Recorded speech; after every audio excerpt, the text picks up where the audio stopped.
Awesome. Yeah. Thanks, Bob. So, show of hands, how many folks were at the last session in October? So a couple of folks, okay, but not everybody. So there are a couple of things we may have to do some refreshers on, just real high level. I apologize for those who were here before. But we are going to dive as deep as we're able to go with this cross section of folks that we have across, you know, however many different mechanical firms that are here represented today. I don't really care too much which firm you work for, but I do care which role you represent and how you're trying to make both your job and your company's job more efficient, more productive, just better through all this technology. Because show you, does anyone still have like a flip phone or the Nextel push button? Does everybody have some sort of an iPhone or smartphone? Okay, so we've at least made that jump, and that's a huge jump that we're going to talk about a little bit. But the focus today is implementing practical job site innovation for the mechanical contractor. And my background, I come from DPR construction. Anyone familiar with DPR? Did anyone work on that? Happen to work on that job here? Locally, DPR is on, but DPR Construction is a top 25 general contractor. So I come from the general contractor world. I got my start on a lot of healthcare, BIM, MEP coordination, real cutting edge stuff of the guys in the Bay Area that are doing the direct manufacturing to BIM, to spool sheets, to installation. Is anybody doing that currently, leveraging either total stations or direct fabrication? No? Okay, good. We're not going to talk about any of that stuff. Really, is it? I'm sorry, maybe I'm talking too fast. Can we get at least like a head nod? Yes? We're all on the same page. Okay.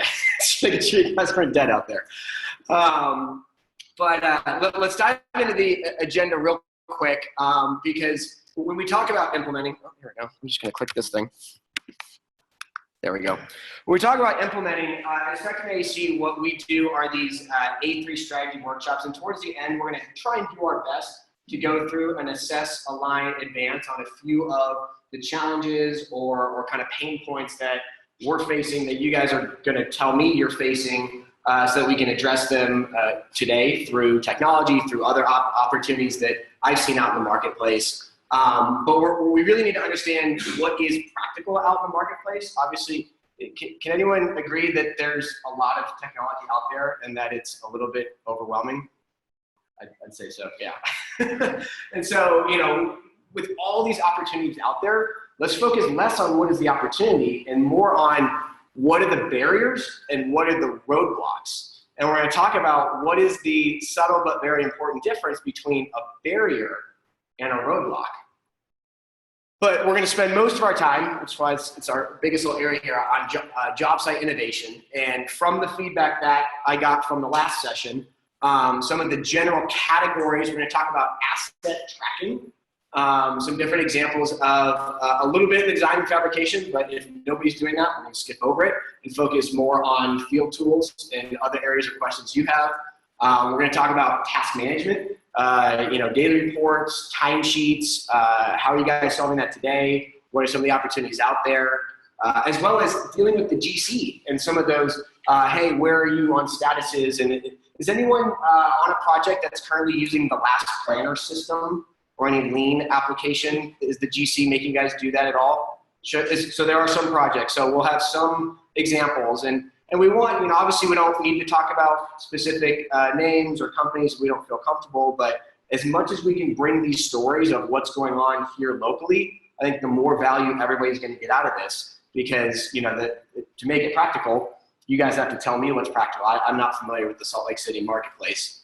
But we are going to talk about safety and wearables, which is really a universal thing. We're going to see some really cool opportunities that have a lot of barriers and roadblocks, so we're going to discuss those. We're going to talk about production planning, because a lot of what is talked about in timesheet tracking and better you know, location tracking of materials all sort of ties into this cost and schedule alignment. Regardless of whether or not you're talking about BIM, it's really this idea of production planning. So we'll touch a little bit on the theory, but probably not spend too much time on that. Then we'll dive into a couple examples of where digital automation is really going. I think what I sensed from the feedback of the tools you guys were looking for, that really that holy grail is this digital automation of all of your operations processes. So we'll see some examples of that. And then last, we'll finish up with some reality capture as well as the cloud analysis. So different ways that both GCs and subcontractors are capturing more photos and video in the field and doing some cool processing with them to do both risk mitigation as well as sort of CYA. So real quick on that, looking at these topics, are there any specific, I guess, expectations that you guys have? I mean, obviously you guys are taking time out of your day. You could be out on the job site producing. What are you looking to get out of today? Are there any specific technologies you've been hearing about, specific processes you're looking to improve in your organization? Anything right now that we can just start listing out to make sure we're making this as much about you as possible? I think timesheets is one for us. Timesheets, okay, cool. So timesheets is definitely a good one. And who does that impact? It probably impacts foreman level. So foreman's probably one. Who else is impacted by the timesheet process? Obviously, the office payroll. Yeah. So foreman, accounting, and when it is accounting, and just you guys tell me, is it typically we would call them a field office coordinator? What would you guys call the person who takes in all of your timesheets? Is it? I think you just said it there. What was the name you said? Payroll. Yeah, payroll. Just call it payroll. All right, we're just gonna call it payroll then. Foreman, payroll. I assume nobody's here that represents payroll. Darn. It's always nice to have their voice because I'm sure they're feeling some similar pains on their end. But we'll get into that. We'll try and pretend like they're in the room. And that's probably the main. And then obviously it ultimately affects the PM and the execs because they want to see that data at the end of the day, and it's not all in their system the right way. Timesheet's a great one. What other ones?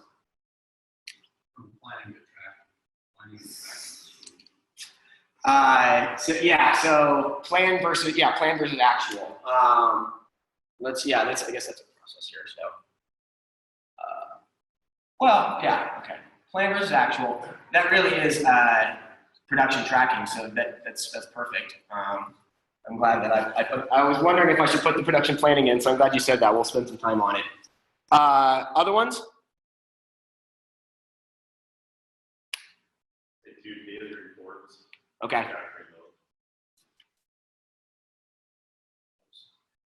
Daily reports. What were some of the other ones that came up in the discussions? How are you guys getting access to updated drawing sets and keeping an updated set of drawings? Is it still mostly paper-based? You guys on iPads now? Okay, so is doc control something that's pretty well managed, or? I run through the studio. Okay. All right. So that's interesting because some of this plan versus actual, some of these other things relate to the fact that if you're already accessing drawings, we're gonna be looking for some of those 2-for-1s today. And that's specifically why Nick's here, because he's gonna be here listening because he's one of the industry specialists from Bluebeam. And this Mac can't really run very good Bluebeam, unfortunately. Sorry, Bluebeam, you don't have a good Mac, but you got a great PC version. So he'll show some PC and iPad workflows that hopefully get on some of these, either plan versus actual, where are your estimates coming from, some of these things, and how can we take the things you're already doing today and connect them rather than saying, okay, everybody's got to change onto this new system. Because I think, is that not usually what most of the challenge is everybody, IT probably says, hey, like there's this one system that works for everybody, but really it works for nobody except for the IT manager. So those are the types of stories and examples that be as hypothetical or as general as you want to be, but we want to get those types of things out. So that's a great one. Any other, so I think technology, I'm just going to write iPads up here. iPad, as well as Bluebeam Studio. So we'll talk about where those things fit in. Any other technology you guys are using on site that you're liking that are working? Besides your smartphones, because obviously you're not a Nextel anymore. Did anyone resist going to the iPhone and would rather still be back at their Nextel? You can be honest. Yeah. I mean, that exactly. Like, let's be honest. Yeah, So why did we get rid of them? Sometimes it is easier, but a lot of times, how often is getting emails and being able to respond within 5 minutes so important? And the fact that you can now do that on your phone is probably why we went away from them, even though they can crack. Where is that breaking point between the barriers and the roadblocks of technology? That's a great, just simple example of one. But let's talk, more general to your organizations or what you're doing every day with those sorts of adoptions. Sort of last call before I go into my expectations. Any other topics, technologies? Yeah. The what? Submittals. Awesome. Yes. Thank you.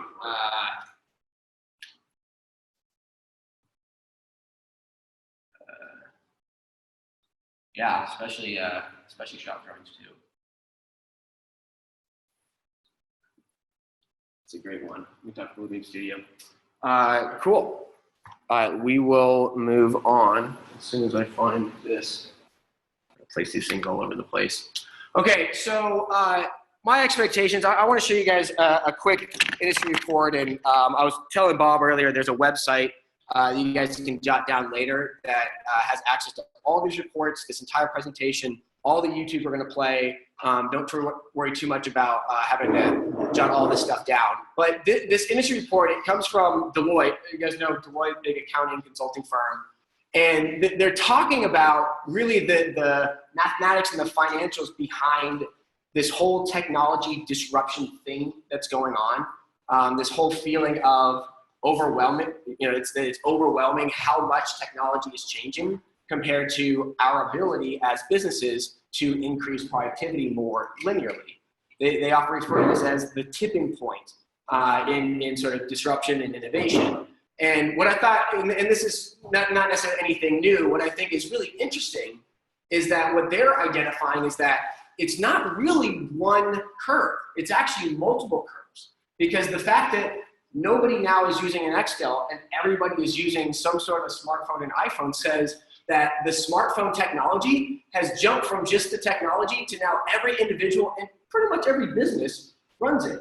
Now, have we gotten to the point where we can start doing more public policy like permit related and other more formal things from our iPhones? No, that's sort of where that barrier is. We're going to talk about a lot of different technologies today that are on different barriers. Some are, all the individuals are using it and are loving it, but it's at more of a business barrier. And we'll talk about why that is. Some that the technology's there, but it's actually more of an individual barrier. So I want to think about, again, the separation of the people barriers, the process barriers, and the technology barriers as we go through this so that you're more educated, you're better equipped to make a smart investment in the technology that you're ultimately going to implement. Because obviously we can't do nothing. There's too much out there to do nothing. That's the fastest way to be disrupted. But you got to be smart in where to invest to avoid that innovator's dilemma that we talked about in the last session. So the other expectations sort of from today, I don't know what you guys were expecting to leave here with. A lot of times I tend to urge folks not to think that it's about taking notes of what are the things that I should go investigate or go try out from a name brand or a website or whatever. It's really more about understanding that bigger idea of where is this challenge in your organization that is either being blamed by technology or blamed by a part of the organization that really is this larger intersection of the digital transformation, this fourth industrial revolution that we're all going through that they talk about in the Deloitte report. So think more in this bigger ideas and really kind of, if you can, open your mind, be as transparent as you can be and comfortable sharing what some of these stories are of what's working and what's not working.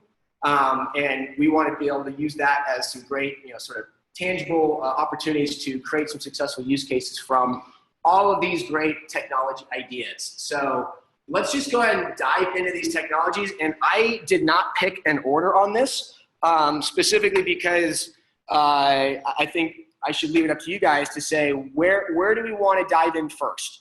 If we talk about timesheets, really that's more or less within our task management bucket. Plan versus actual is going to be production planning, data reports. Again, is more or less within the task management.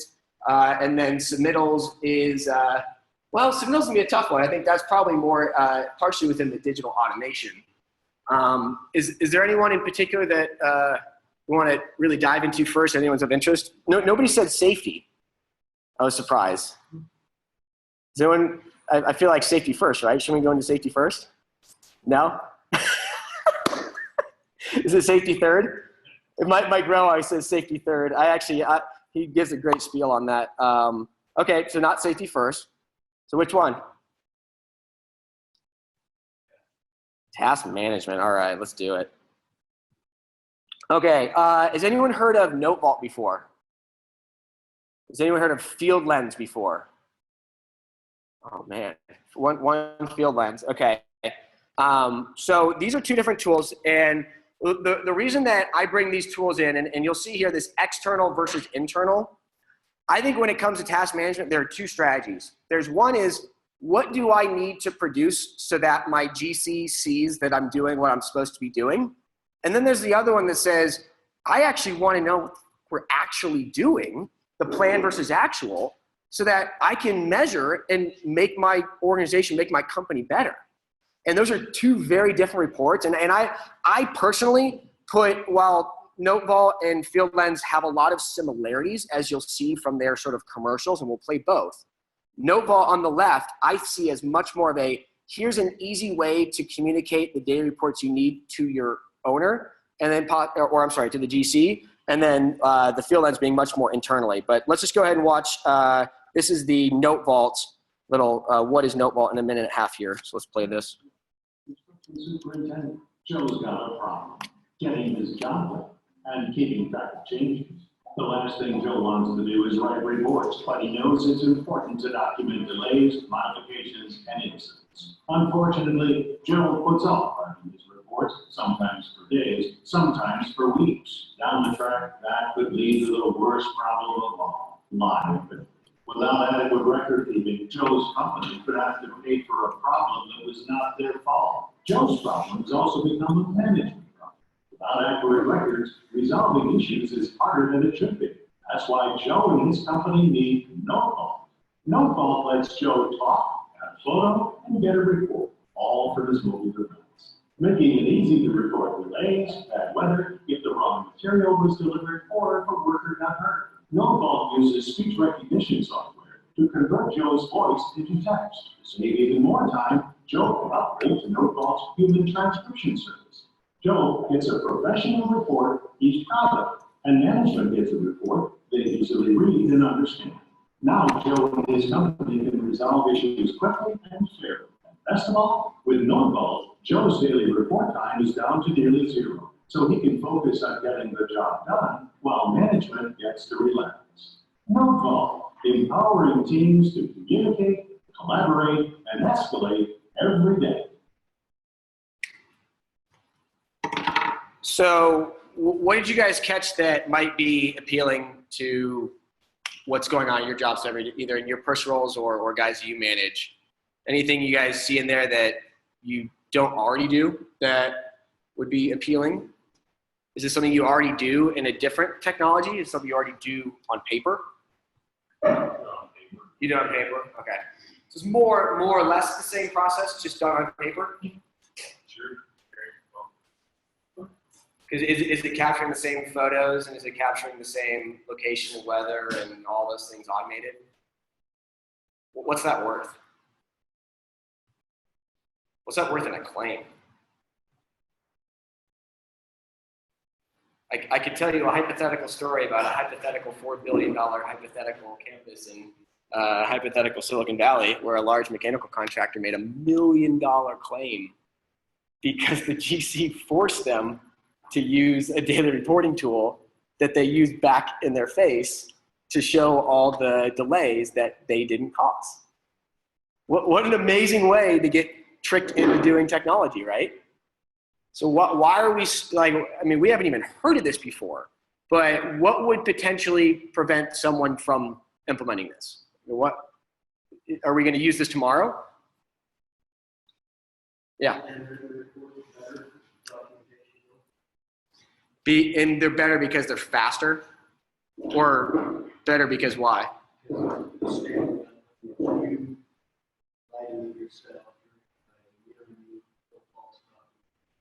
Oh.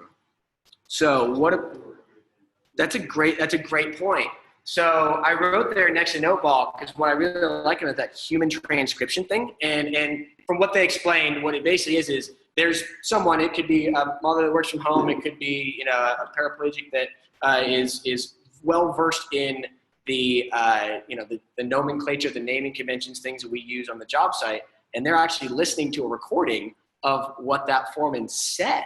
So do you think you could say or write your daily report faster? Write or say? Say. And do you think a recording of your voice saying what the daily report is as legitimate as you writing it on a piece of paper? So again, why are we not using Noteball? So does this work like ongoing throughout the day? So, I mean, what our problem is getting a data report, sits down right at the very end of the day, ready to go home.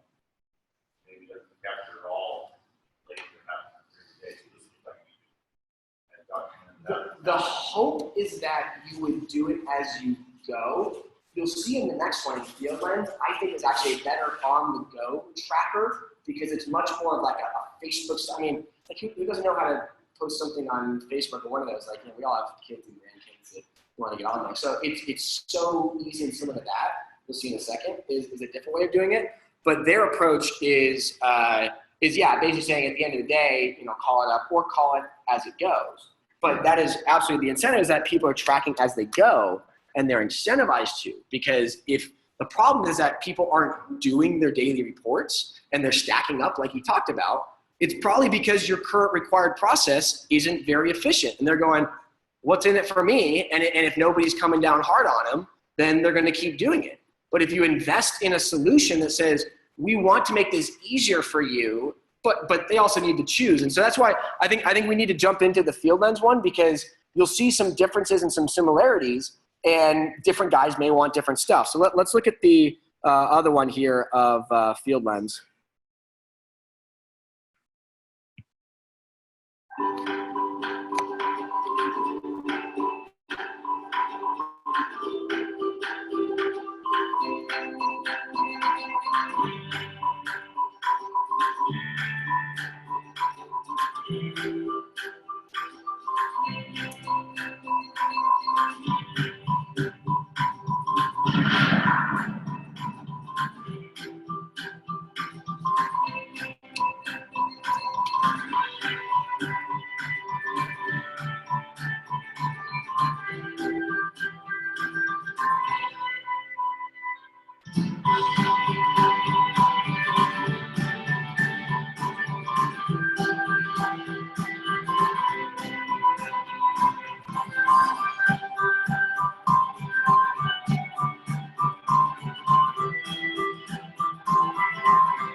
So I don't know if you saw what they did there, but they basically took the idea of what is a form. You probably got your safety form, you've got your QA/QC form, you got your daily report form, you got all these other forms. And everyone's like, I just want it to be in one app. And there's this kind of weird whole thing with this fourth industrial revolution of what is this idea of tag-based worlds that aren't folders anymore, that aren't a top-down structure, but are actually more of a, hey, here's what I'm doing right here, and I know it's related to safety, so tag it.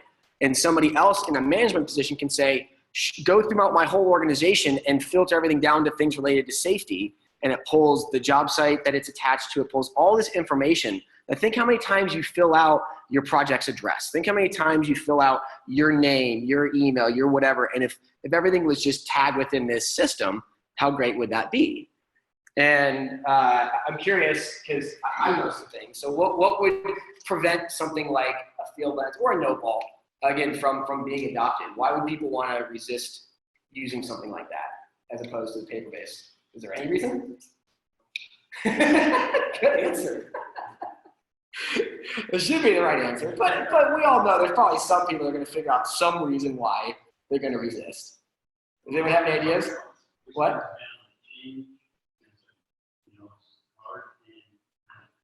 In cost, yeah. So what does it cost?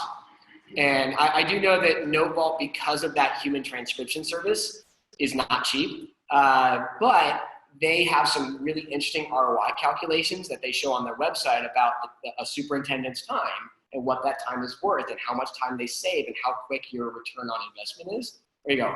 Oh man, I could sell that to my exec. I think Field Lens is one where for those who are less of the, I just want to bark on a phone and say something, that are a little bit more savvy and can do these things really quickly. A lot of the younger crowd, probably younger foremen, would probably actually prefer a Field Lens, and you're more likely to get more pictures, more chatter, more conversation. You can even start to add things like gamification, which I know is not the best word, but it's essentially incentives. Like, why do we do business? To make money, because it's the incentive.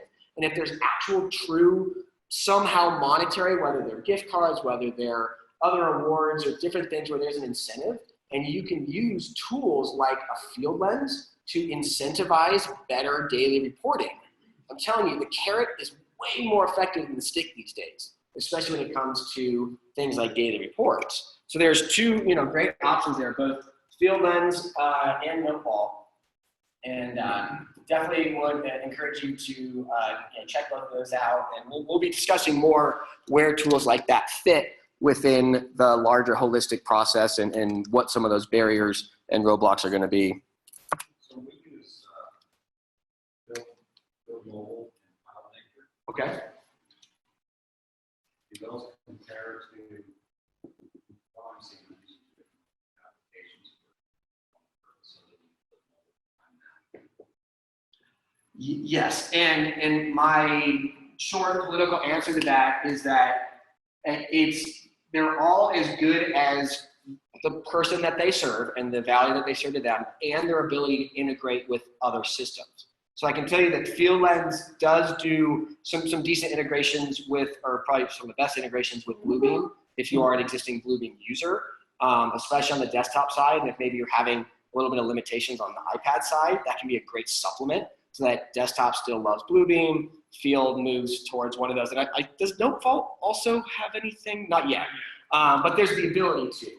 So the question would be, with these two guys that I haven't quite heard of, do they have any sort of an open API integration? Because it's probably not going to be your single source of truth. You're probably going to have some other systems. And if they're not talking to those systems, you're creating redundant workflows, opportunities for waste and error, and it wouldn't be the highest return on investment. But yeah, that would be a question, is do you have open API? So the term API, has anyone heard of that term? Does anyone know what it stands for? Sorry, if I ever do that, yell at me for saying acronyms that that you guys don't understand. But API comes from the tech world. It stands for Application Programming Interface. It's basically in the world of everything's on your mobile phone and everything's in the cloud, and how do these things talk to each other? It's the same reason you can log in with Facebook or log in with your Gmail account or other things is through APIs. So I'll be talking a lot about APIs and open APIs, because the reality is you guys probably all have different tools. Your payroll has tools that they like. The field has tools that they like. The office has tools that they like. And the ultimate solution is that we just want to get those same tools to talk to each other, and that the business model makes sense for it. And usually that's going to take deeper conversations than what's going to happen in this room. But I want to be able to answer as many of those questions so that you can go back and have those conversations, sort of inside the walls of your organization. So moving along from task management. Now I noticed that nobody was raised their hand around Lean or the last planner system. So I'm curious, when it comes to reports to the GC, now I guess maybe a first question, daily reports. When you say daily reports, is that the daily report to the GC, the daily report to your internal team, or is that the same document? Because then you said daily reports, right? I was looking for internal. Okay, so you meant internal. So I want to ask, when it comes to what does the GC require, is that a whole nother separate thing inside of their system that you got to talk to now? And what is that normally like? What are some of the maybe new technology horror stories? Are any guys, GCs, making you do some really painful technology stuff? 360 field, 360 glue? Okay. And that's from a QA/QC standpoint or a punch list? Okay. Any other tools being used for that sort of a punch list QA/QC tracking other than 360 field? Let me write 360 field down.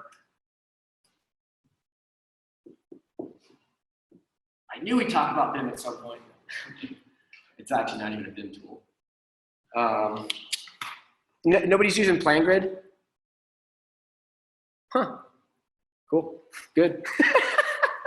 Yeah, it's popular in other areas. Okay, so BIM 360 field is one. Now, actually, I do want to play a little bit of this GPR video because what it's talking about is another BIM 360 tool that may be rolling around pretty soon called BIM 360 Plan. And really, at the end of the day, they're all kind of integrating together.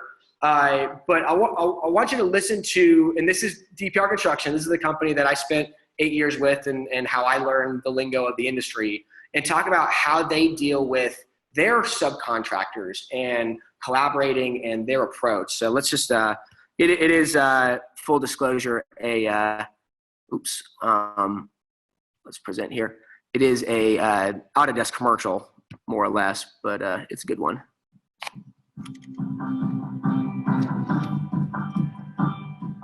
When it comes to running a project, doing it the leanest, best way is really getting rid of waste. BIM 360 Plan is a tool that helps us utilize our time to the best effect when we're doing our planning. So really our production planning, our short-term planning, getting with the subcontractors and really planning with them. If I were to sum up DPR in a sentence, I would say we exist to build very fast track, highly technical, complex projects. Not everybody. So let's get the right. When we used to schedule 10, 15 years ago, we would plan for the steps. Superintendent would make a schedule, and here it is, contractors go do it. No one would leave the meeting with a clear understanding of really where you were at, what the 360 Plan has enabled us to do. It's a centralized tracking process for this, so it's a working platform to then put the weekly workflow, to put the weekly work plan into a system that we can grade it live, and then you can look at also our percent plan complete live asset tracking. We get a better idea from using BIM 360 of where we're at, what we've completed, but also what remains. So it kind of gives you that second set of eyes to keep it live, to keep it active, really to keep everybody looking at the plan as the dashboard of that week and the dashboard of the next. It makes my job a lot easier. It helps facilitate those rapid decisions, the timely decisions that you really need in this type of project. To jump in the BIM 360 Plan, to use it for the first time, all it entails is jumping in, clicking, and going. Anybody with project experience or back history in a weekly work plan or in a percent complete tracking system, they're going to inherently know how the big picture process works, and putting all the tools in a central spot. They can add activities, they can shift activities. You can really get in there and see how. So you can see even the question on plan versus actual. So not only is this a tool that DPR is using to less manage and more, well, yeah, it's manage and enable the subcontractor trades to basically say, here's what I'm committed to in this week, and then holding them accountable at that, rather than sort of, slamming down the throat, this is what we need from you. Is that typically what you're facing from most of the GCs here locally, is just jam it down your throat and I don't care about excuses? And it's tough because that's as much the problem as anything. And I'll be the first one to say to any GC that that's not the right way to do it. That you guys know more about what you're doing within your scope of work than the GC does, and they need to trust you. But there's also there's sort of that relationship and that overpromise, underdeliver that we've done for a long time. So tools like this can basically enable better transparency of what is going on, what those different tasks, where those activities are, who's related to what, And when people are accountable to give those updates on that weekly update, then we're starting to get an actual data-driven plan versus actual. Now, again, this is being controlled by the GC, so you may not like their plan versus actual. Maybe you want to keep your own internal plan versus actual. So you probably wouldn't use necessarily BIM 360 plan. What other tool could be used to create your own internal plan versus actual before you necessarily share those results with the GC? Probably either NoteVault or Field Lens for that matter. And now that internal data report that you were creating for your internal project manager or operations manager can now also be the report for the GC with just a couple checkboxes of what you don't want to share with them. And it's just making those decisions of what do you want to share, how have you done it before, how are you going to change it, and what are the best tools that fit within that, and the business plan, the business model around that. So, you know, I can't talk specifically about what these guys' pricings are. I can usually tell you who's more and who's less. But those specific business decisions generally come down to the project level or the organizational level. But that was what I had to share on the topic of task management. Are there any other questions or maybe things that I missed on task management before we go to another topic? How's everybody doing? Does anyone need a quick bio break or anything? Or you want to do one more and then we'll take a break? Let's do one more because we only did one. So I think this is actually a great jump into production planning, if that's okay. We'll hit on it really quickly. So how many folks know what CPM stands for, like a CPM schedule? Have you heard of a CPM schedule? Or like just like the typical, again, Gantt chart, just like this guy. So CPM stands for Critical Path Method. It's a methodology. It came out of like the 50s or 60s, I think. And it's really become the contract standard for how you get shit done. We have this much time to do this much time to do that. How many folks think that that's actually the way that we build in the real world? How often does our actual meet that CPM plan? Yeah, hardly ever, which is why they're such bad. They're great for legal contracts. They're horrible for tracking your plan versus actual. So that same schedule I actually just found this on Google. You can have the link to the article where it was talking about this, and you can learn more and read all about the difference between these two. I was just Googling mechanical. As you'll learn many things I do, I'm sort of a professional Googler. I just go, okay, mechanical line of balance scheduling versus CPM. There's this great article, which is where I got these images from. But let me show you this image, because this one is basically showing the same Gantt chart of storm drainage and sanitary sewer, but then you also are showing the much faster installation of the portable water and the irrigation line, which makes sense. You probably install those faster. But as you see, if that's going in the same trench at the same time, and you look at the blue line crossing the other lines, that is a space-time clash. It's a schedule clash that we don't want to have. And so it's a visual way of seeing where you're going to trade stack. And it's a way to avoid it. But even this, how many jobs actually end up the way this is projected? They probably don't. You can plan for this, you can plan ahead, but then you still have to do that process, or dive back in here, of actually adjusting it.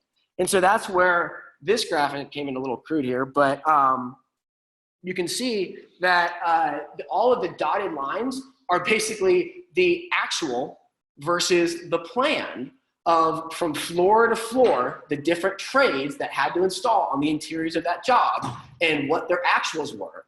Now, how much time and effort do you think it took to track actual manpower, actual production rates at that level of detail? I mean, do you guys do that today? Why not?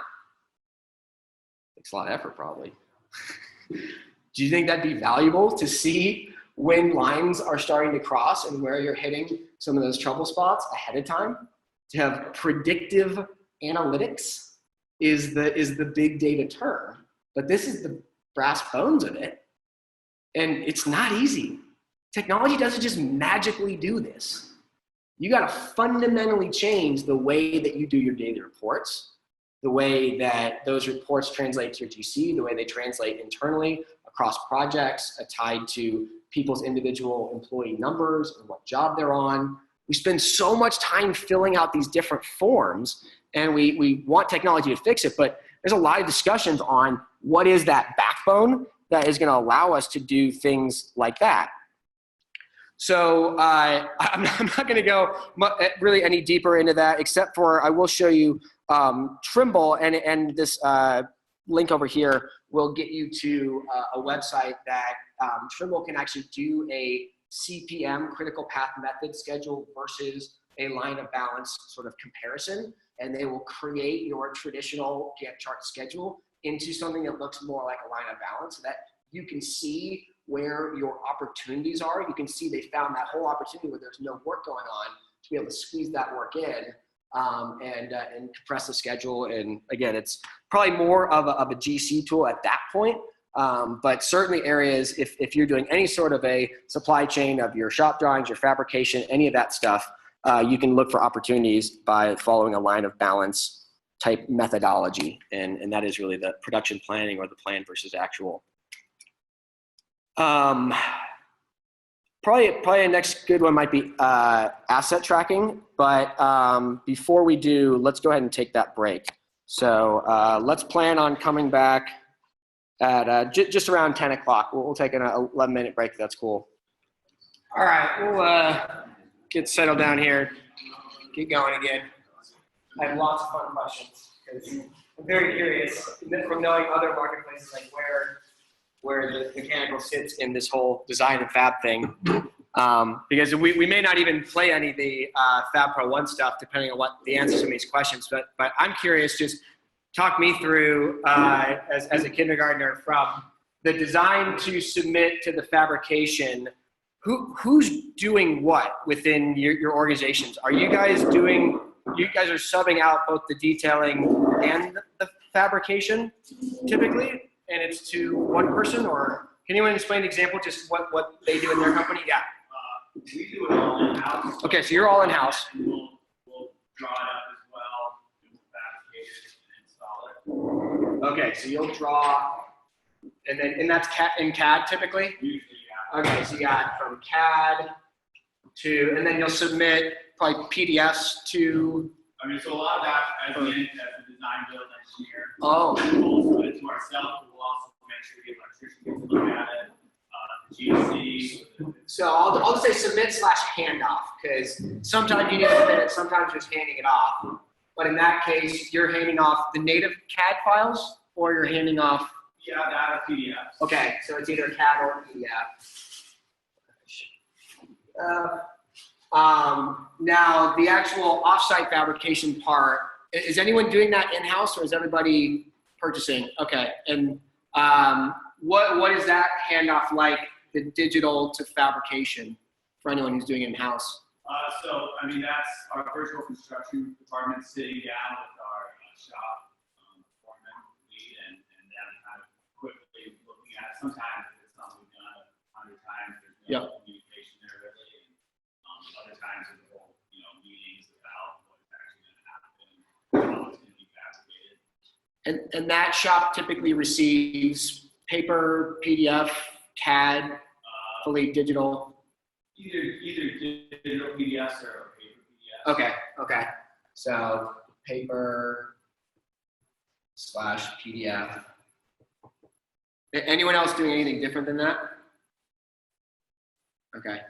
And then as far as the transfer information from fab, there's we'll just put a little delivery in here, but anyway, the delivery process from fab to install, what information goes along with the spools or the material that you're delivering? What typically comes packaged with that? What does the site receive? We do all the way, so they're putting all those things, and then plus coming home with your truck. All right, so you have the quantity. So it has all from your quantities, your weights, so they know what trucks are coming on and what floors or areas that they put on, so that they can pick that up and truck. Awesome. Yeah, quantity, weight, location. And that's typically probably in a paper rolled up in a bag with the typically paper. Okay. Is anyone doing PDF or iPad delivery of that sort of information? Both. Okay, so you get both. Yeah, paper and. Okay, so it's both. Okay.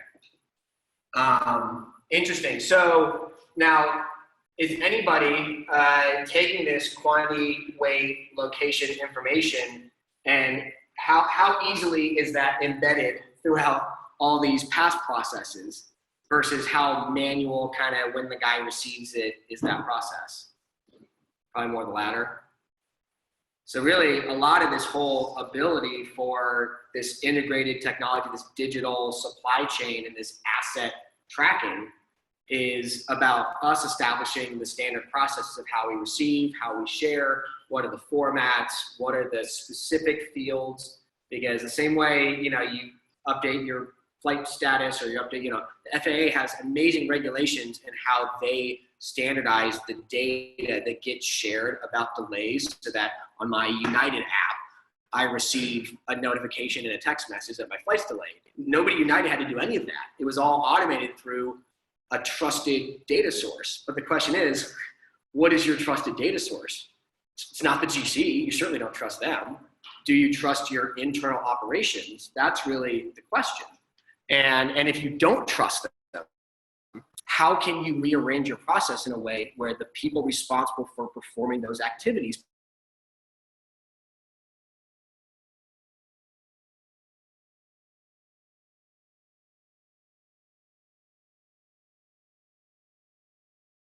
first? Because I don't know if you guys